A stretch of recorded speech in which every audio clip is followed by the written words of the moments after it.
Welcome everybody to the Educator Spotlight Series. Just out of curiosity, whether you just throw it up in the screen or whatever, is there anybody here this is their first time, whether you just raise your hand or first time coming to this, or you just raise the hand in the tool there, but anybody first time? Oh, Kimber. Okay, great. Awesome. Jennifer, first time? Awesome. So, well, welcome. I will tell you, we have done several of these. I want to say this is number 6 or 7. If you find that you enjoy this today and you get a half sketch, it's only a half an hour, 30, 35 minutes tops. We have several other ones. They are being recorded.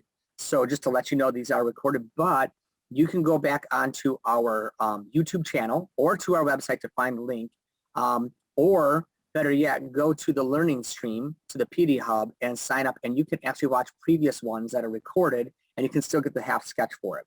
So if you thought, oh, that was great, half an hour, that was easy to do, and I found something new or different, and definitely go back onto the PD Hub learning stream to check out previous ones. Again, those are career sketches for those of you who are counselors and you need career sketches towards your certification. This is an easy way to get them. So we're going to jump in. Today's guest I have with me is Bill VanDyk. Bill, thanks for joining us. Bill is from North Point Christian Schools. Actually, I'm not in the office, but when I am, he's like 5 minutes away from me. Just want to let you know right off the bat, you should be muted. Again, by all means, I love to see your faces. I don't think that shows up on the recording, but I would love to see your faces. You don't have to if you feel like you want to just cover them. That's great. Later, when we get to Q&A, if you feel more comfortable unmuting yourself and asking the question verbally, by all means do that. Otherwise, please use the chat. So one thing I do want to say, as you see at the bottom, I'm going to jump out of order. It says ask questions. If this is your first time, I really highly encourage you to ask questions. Like, you're going to hear from Bill, hopefully something you haven't heard before, something new and something different. This is for you. This is for you, yes, to get a half sketch, but I hope that you learned something new and you're like, oh, wow, this is something I'm curious about. By all means, Bill, I'm sure is willing to share out, and we can follow up with him later afterwards, but here's a great opportunity to ask your questions. The goal of today's session is to help educators to share best practices for integrating career readiness into instruction in meaningful and practical ways. And when I looked at the roster, normally it's almost overwhelmingly counselors. We do have a lot of counselors because you have the most flexibility right now, but we have a couple of administrators who signed up, and we had a couple of teachers who signed up, so I'm really excited to see that. And if you see this and like, this was fantastic, don't hesitate. When we're done, like I said, it's recorded. Pass it on to some of your teachers. Hey, you need to check this out, or send it to administrator. We should talk about this. You know, this is something that we want to consider. So again, if I didn't introduce myself, my name is Eric Kelleher. I'm a career readiness consultant at Kent ISD. I know we have people sign up from all over the state, which is really awesome. We're excited to see you, so thank you for joining us. Again, this session is being recorded. I want to make sure it's perfectly clear. In order to receive the sketch, though, for today's session, you not only have to register through our PD Hub or our learning stream. Some of you from out of the area, you probably found that in MOEX and through signing up there.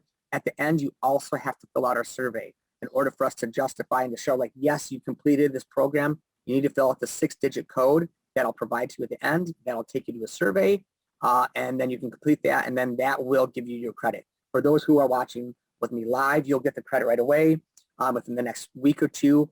For those who are watching this on demand, you will be able to get the credit. It probably won't show up until the end of the school year because we're doing them all at once.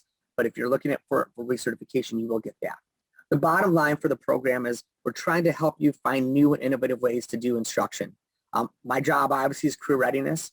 A lot of you are doing great things already in your classrooms, or for counselors, you know, in the school-wide, you in the administrative school-wide building are doing great things. And so honestly, I'm not trying to tell you you need to do this to be career ready, but I'm trying to just do is give you some new resources, something like you hadn't thought of, something that might be different, say, that's a really cool idea, I want to consider that. So that's the purpose of today. Once again, I want to welcome everybody. Thanks for joining our Educator Spotlight Series. And again, I'm introducing Bill VanDyk, North Point Christian Schools. So welcome, Bill. How are you? Very good, thanks.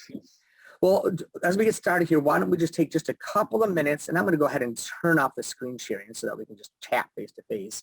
And why don't you just share with me a little bit, not with our audience, a little bit about yourself, where you're coming from, obviously at Northview, but where did you start, and what is your role over there at Northview? So 34 years in a K through 8 school. back in 1989, started a middle school program when middle school was relatively new, started inclusive education in 88 when that was brand new in the whole country, did a Spanish immersion program, Mandarin immersion program, but I kept having to tell eighth graders, I'm sorry that you have to do school. You don't like sitting at a desk. You don't like listening to a teacher for 45 minutes. You don't like telling the teacher exactly what they told you, so you get an A on a test, but you still have to do school. Then they would go on to high school, and most of them would get expelled from high school because they hated high school and didn't want to be there. And then I thought, okay, I've given these kids all this great advice. What can I do about it? And came across big picture learning and thought, man, that's exactly what a lot of these eighth graders need. Not everybody, but some of these kids really need a different kind of way to do school. And that's what Big Picture offered. So I've been at North Point for 5 years now, had a year to plan the program, and then 4 years in the program now. We've got a senior class. We started with freshmen. We have a senior class that will be graduating this year. There's 11 kids that are graduating, 40 kids 9 through 12 that are in Big Picture learning out of a high school of only about 300 kids. So we're a school within a school, 40 kids in the middle of about 300 kids. Okay. So hold on a second. Basically, I'm going to back up. You've done Spanish immersion. You've done Health Start in middle school. You've pretty much done it all, right? So after doing this for quite a while, you started to see what I heard was, how do we help those kids who are just disconnected and disengaged to try to bring them back in? All right. So you introduced Big Picture Learning for our audience. But did you just tell us a little bit about what is Big Picture Learning? What's the premise of it? So this is the part that could take half an hour all by itself, but I'll be brief. Basically, Big Picture Learning is interest-based real world. Those are the key things that Big Picture talks about. How do you do interest-based real world? You do it through internships and through project-based learning. So those are the two major components. Basically, a week looks like Monday and Wednesday, the kids come to school for the first 2 periods. Then starting at 9:30, they go out on internships. This begins in ninth grade already. The kids are out in the real world doing internships from 9:30 to about 2:30 every Monday and Wednesday. On Tuesday, Thursday, and Friday, they're in the building all day, and they do project-based learning based on interests, but we have sort of segregated some subjects.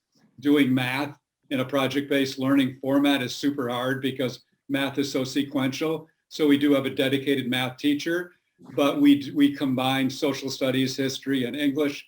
We combine some science and math, and that's how we get the subjects covered in less time than traditional schools have. Okay. All right. So you started ninth grade.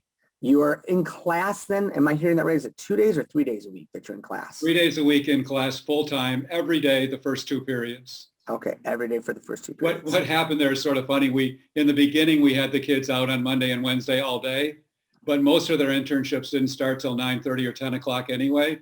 So Big Picture got the reputation of being the class you could be in and sleep in 2 days a week, and we didn't really want that reputation. So Gotcha. we make those little buggers come in. So they get it 2 hours or 2 class periods on those 2 days that they're on the workplace so that you're able to add a little bit more curriculum in.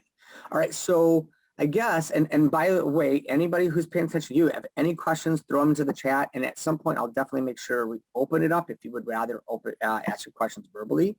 So tell us a little bit about this, like what type of students, I guess maybe at the beginning, were you getting to sign up? Was it all the kids like, I hate school, so I'm going to do this program? Or, and what type of student are you getting now based on word of mouth? Really unique, and I think we're still getting the same students we got in the beginning, but in the beginning, my thought was this is mainly going to be for kids interested in the trades because traditionally they're the kids that really don't like school. But we ended up getting kids that were interested in the trades, but also kids that were just flat out bored because Big Picture Learning allows them, the curriculum's developed around each individual student. So like in math, for example, we had one girl come in that had done Algebra 1 and Algebra 2, and she was a freshman. So what do? She took off in geometry, and then she did trigonometry and calculus, and she's a senior now. And I believe she's got 4 college credits in math already because she just kept going right on through the math curriculum. We had another student that came in that could barely do 5th grade math, and she was a 9th grader.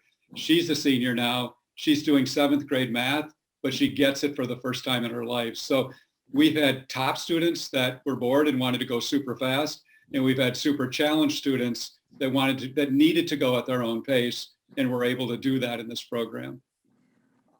Okay, so that's a great call out. So one of the questions I was going to ask was, how is this working with your academic content? But I guess even beyond that is, how is it working with the different types of students you get? And so you get students from all ability levels doing it. How are you finding the students managing and keeping up with the academic content, knowing that they're less? In terms of rigor, how is the rigor fitting in? That's the number one question that I get from parents is, okay, all the other kids are in school 5 days a week and they're in classes 5 days a week. Your kids are out of the building basically 2 days a week. How do they get the same content? And the answer to that question, it's multifaceted answers to a question like that. But bottom line is, the kids are learning a lot of valuable skills in their internships, and we can give them credit for that. At the end of every semester, each student has to do a presentation, an amazing English exercise that they get credit for based on their internship. But in their internship actually itself, they're using math skills, science skills, social studies skills, language arts skills that we can give them credit for. So we feel that the kids are getting as much or maybe even more than in a traditional education. A good example of that is one of the seniors who I get a huge kick out of. He came into Big Picture totally despising school, wanted to drop out right away already as a ninth grader, convinced him to go into an internship and stay in school till he was a senior. He's basically averaging D plus in our program, but we just took the SAT and he took the pre-SAT also, and he scored highest in the whole school in his class. Kid's brilliant. He forgot his graphing calculator, just did the math in his head and did just fine. So I sort of shook him and said, come on, you should be getting way better grades, but he wouldn't be in school if it wasn't for this program. So I don't know if he was a trades kid or a future college kid, but he's a super smart kid, whatever he decides to do. Wow, okay, great thing. So I want to call out, and I see already a couple of questions. This is what I'm looking for, so thank you. I promise I'll get to them. I want to ask this, to be very perfectly clear and transparent. North Point is a Christian school, so there's a lot of flexibility when it comes to being a Christian school. A lot of things you're able to do. So is everybody, and so I guess what I would ask is, A, tell us a little bit about Big Picture Learning, because you were under this program umbrella, and are all the schools involved in this private or charter schools, or do you have public schools involved in this? Love that question. We are definitely, Big Picture Learning, I'll back up a little bit. Big Picture Learning's been around for 25 to 30 years. It's all over the country. It's all over the world. And we are right now, there's 2 Christian schools involved, Calvin Christian and us. The rest of the schools are almost all inner city schools who are struggling to survive. And they said, we don't know what we're going to do. We can't make school work in this community. And they went to Big Picture Learning because it was basically a last-ditch effort to do school in that community. So when I go to a conference, I'm definitely the token Christian school. The rest of them are all public schools. But in fairness, all of them have gotten exemptions from the state to do curriculum in a unique way. And that's where I'm super frustrated with. I've worked with a bunch of superintendents in the public school system and super frustrated with them with the way public schools are locked into a specific curriculum with all the credit hours you guys have to do. And I would love to have this program put pressure on the state government to say, let's back off a little bit and let's do school in a way that meets the needs of kids, not the needs of some, whatever, Michigan merit curriculum. I'm going to get way out of my league here, but just feel pretty strongly about that. Like we did with Spanish immersion, there were a bunch of exceptions that had to happen there too. And it's like, for Pete's sake, let's do what's best for kids. And I'll get off my soapbox. That's all right. And yeah, Spanish immersion, I'm sure there's a lot of hesitancy when that started, and now it's obviously thriving. And we always look at like try versus silver lining throughout this pandemic. The silver lining might be, is this the time where we start to see a little bit of reinvention of how school is being done? So, Yep. So maybe this is the gateway to opening some of that. I do want to address some of the questions that have come in. So Jennifer asked, how many teachers are in your program? So we've got 40 students and there's basically 4 teachers. There's a teacher that sort of specializes in English, one in math, one in science, and one in social studies history. But the kids are mixed together. There's a lot of it's basically more ability grouping than it is age grouping. And that's worked. It's been fun. The kids feel a little isolated sometimes from the rest of the school, but they eat lunch together. They're in sports together. They do plays and all that stuff together. So there is a lot of interaction, but it ends up being a very tight-knit group of 40 kids. It's in schools, it's in public schools like in Utah, Arizona area, California, of 300-400 kids. So it definitely can be bigger than 40 also. But I sort of like a school within a school because it gives us a lot of options for plays and sports and other extracurricular activities. So that actually leads me, great point and call out. That leads me to another question then, Bill. When you said all the kids are the same, in some ways it kind of makes me think back to like the one-room schoolhouse where you have kids at different ages taking classes together. Does that mean from an academic standpoint, you're still following a structured curriculum, or is it mastery learning, like when they pass certain tests, they move on to the next grade band, or how does that work from the academic side?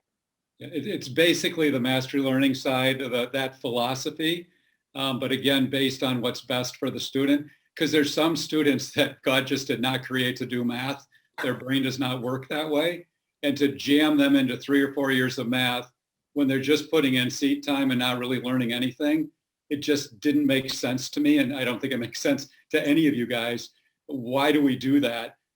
So again, the girl that started in 5th grade and ended up in 7th grade math, she's an incredible success story because she actually gets it for the first time in her life. Well, okay, I'm going to follow up with that. When you say she gets it for the first time in her life, there's something to be said about that because she hadn't before. So how does big picture learning, or in this case, particularly internships, how does that help, or how does that play into the fact that now she's getting content? Because for those of you who do not know or are not aware of some of the things that I promote, like I'm all about the idea of mirroring what's going out on the real world, building relevance in addition to rigor into instruction helps understanding and achievement. I'm a big proponent of that. For example, I did a session. If you haven't checked it out, go back and check out January's section. We have somebody from the UP talking about geometry and construction and how they have a geometry class paired up with a construction class and how the student achievement has gone through the roof as a result of that. So I bring that back to the student who is really struggling. How is the internship, has she been able to explain or communicate how that has actually helped her in understanding math? This girl is at a place called the Cat Cafe. Did you guys ever hear of the Cat Cafe? It's off a division downtown Grand Rapids, and they have cats that hang out, and you go and have coffee and hang out with a cat. I guess that's the idea. But anyway, she got into the Cat Cafe right at the beginning and came up with a business plan, helped the lady who runs it come up with a business plan, talked about what to serve, what to pay for, how to set up the whole business itself. And now she wants to start her own business when she graduates from high school. So definite application of her style of math, which 7th grade math is plenty to work at a cash register and do what you need to do, but also coming up with specific business plans. Oh, interesting. And I see another question in here from Kristen. Before I get to that, I want to follow up with that. And I think these will kind of piggyback. You just mentioned the Cat Cafe. What types of jobs are your students getting? Are these kids who are just looking for a job? Are you trying to pair them into internships that are areas of career focus? Are they just like, hey, if we got to get your job at McDonald's, that's what we're going to do? Like, how do you try to pair students up with their jobs? Yeah, and I'll try not to make this too long, but basically when a student comes in as a 9th grader, we do personality testing, interest inventories. Then we have them write a resume of their life experiences so far, which is sort of limited, but fun to read their resumes. Then we have them prepare a cold call. They have to do a script for a cold call. Then they look at companies that they're interested in based on their interest inventory and their ability testing. Then they look online and find those companies or look at a list of about 120 companies that I have. They make a cold call to that company and say, can I come for a shadow day? They go for a shadow day. If that goes well, they talk to me. Then I call the company and say, this student had a great shadow day. Would you be willing to have them do an internship for 12 weeks? So twice a week for 12 weeks. Almost all the companies have said yes. If they say no, I say, have you been frustrated with high school graduates? And they all say yes. They said, now's your chance to help fix it. And then they don't have a choice. They have to do it. So anyway, that's worked out really well. And then they go for the 12 weeks. If it goes well, they go longer than 12 weeks. If it doesn't go well, anytime in there, the business can say, hey, this isn't going so well. So the kids are, I don't have to find the internships. The kids are responsible to find the internships and write and come up with things they want, that they're interested in and something they want to do. One student's been at Camp Roger the 4 years. Another student's done 7 different internships and hated them all. So every kid's different. Well, and so that goes to Kristen's question. She said, do student interns all stay at the same place all 4 years or in a different place each year? So it's really up to the student choice as well as the business partner, correct? Exactly. And our Camp Roger kid is like the poster boy for the program. And he's doing an amazing job. But the kid that did 7 different internships, he's also found 7 things he definitely knows he doesn't want to do, which I think is really cool.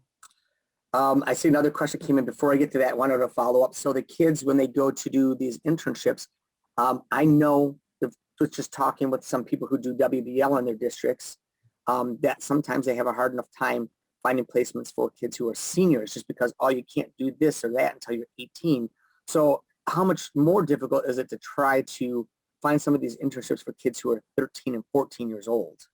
So a really cool part of Big Picture, and I see if this makes sense to you. If it doesn't, please ask a question. But what Big Picture says is kids are interns. They're not employees.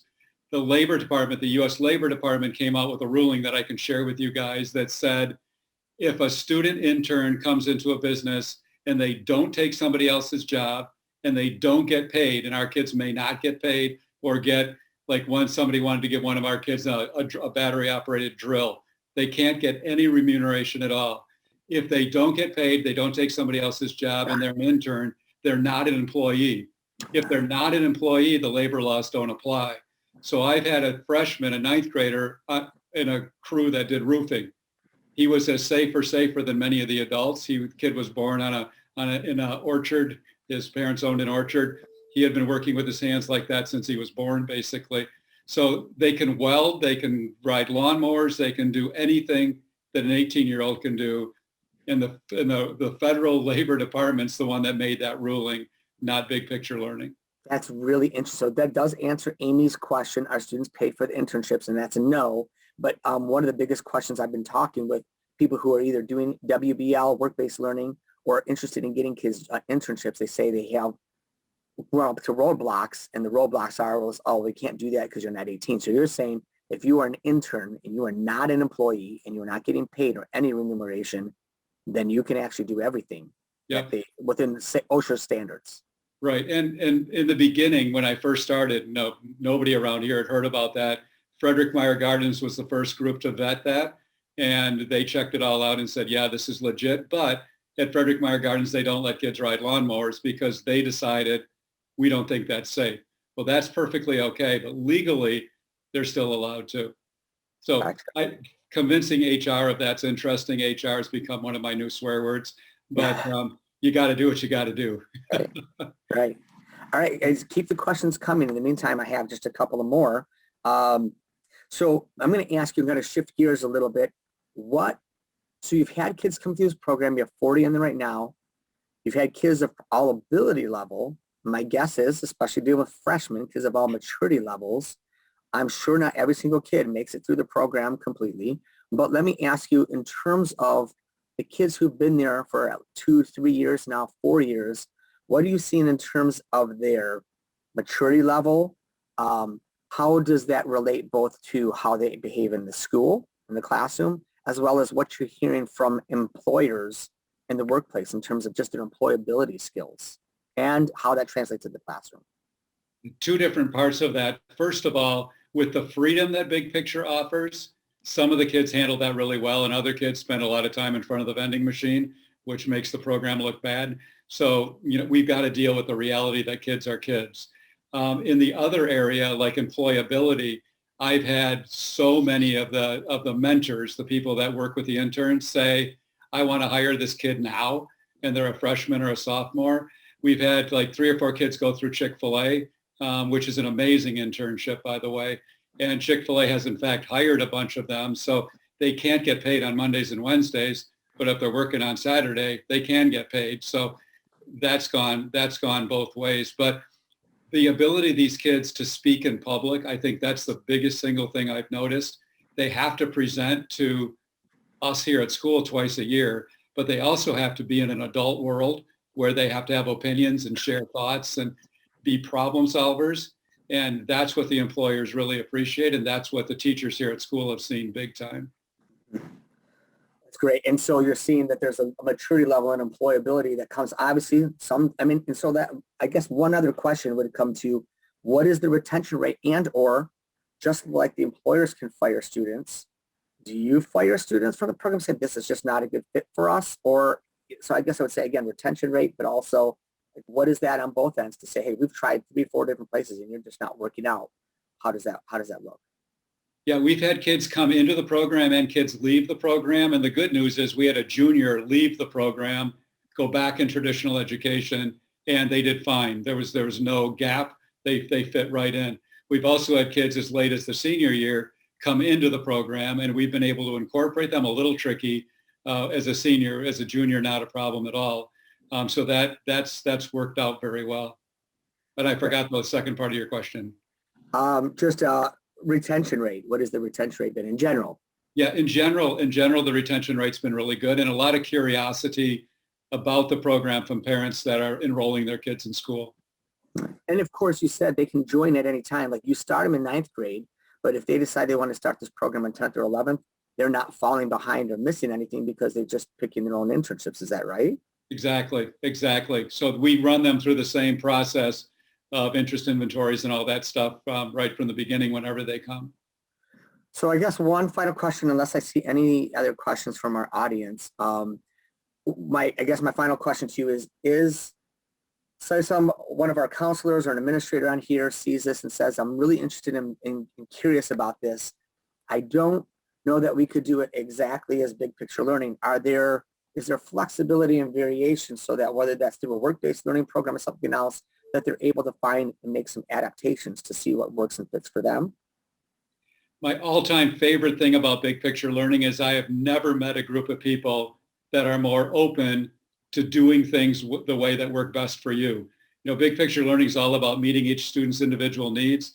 They are so that way about schools too. They have a convention where people share. They just give you all their stuff. I mean, every other organization I've ever worked with, they're like, well, you can have that for $2,500 or you can have that for $10,000. And these guys are mind-boggling.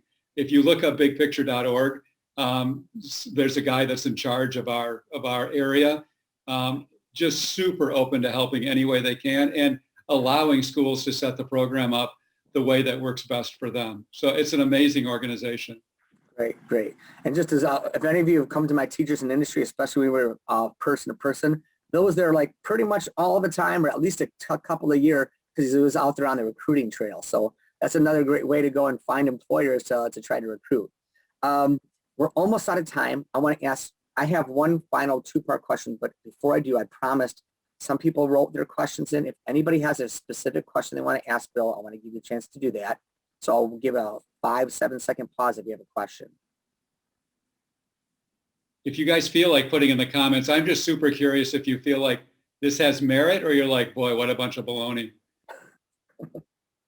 At least I've had both responses. Yeah. Great. Well, we got one person already responding. All right, I'll wait about 3 more seconds. Any other questions? All right.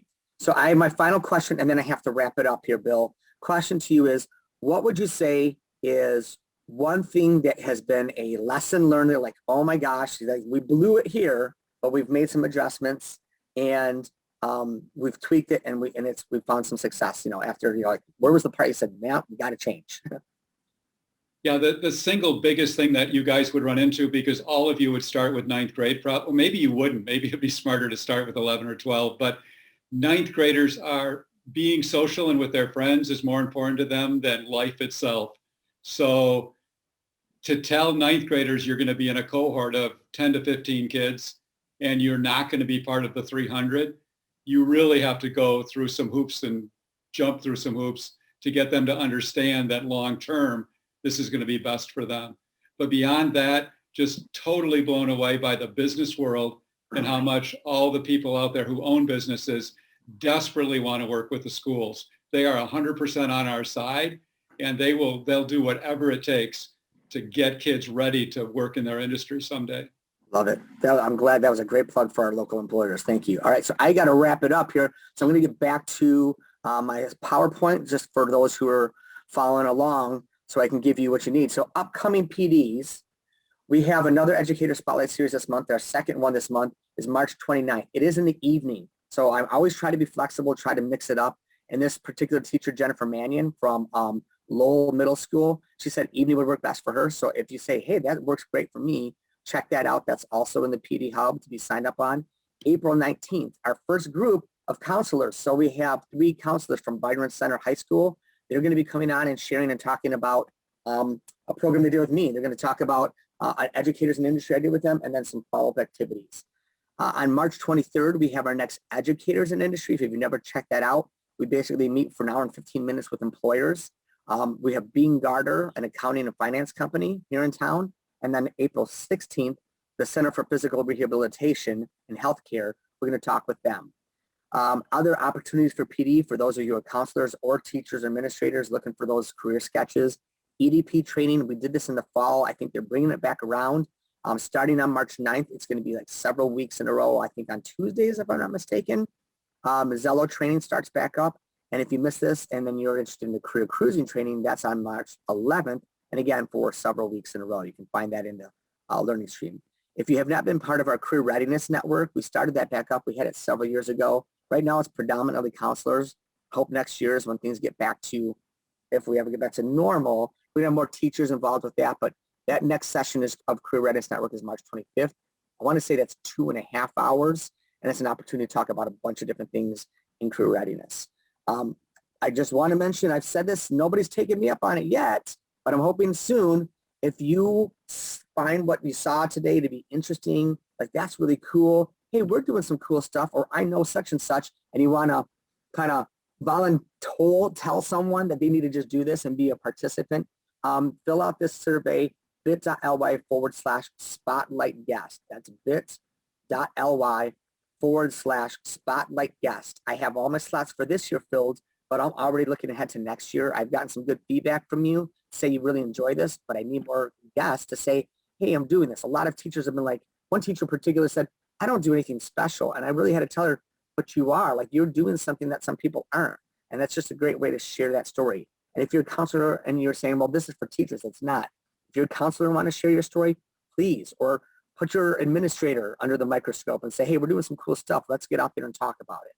And then finally, for the sketch, in order to get credit for today's session, you need to complete the survey. You will find that, and I will put this in the chat in just a moment, bit.ly/ESS-sketch,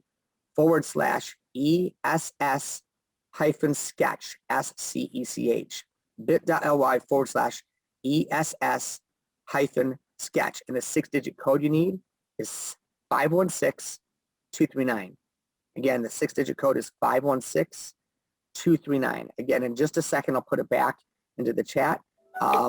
With that, I know I'm a few minutes over. My name is Eric Kelleher. If you have any questions, do not hesitate to reach out to me at erickelleher@kenisd.org, or you can check out our resources at careerreadiness.kenisd.org. I'll stick around for just a couple of minutes if anybody has questions, or if you have questions for Bill, maybe just a minute. I know he's getting ready to go to lunch, but definitely want to be here to answer any questions you have. So appreciate your time today, everybody. And with that, we'll say thank you, and hope to see you next time. Thanks, you guys.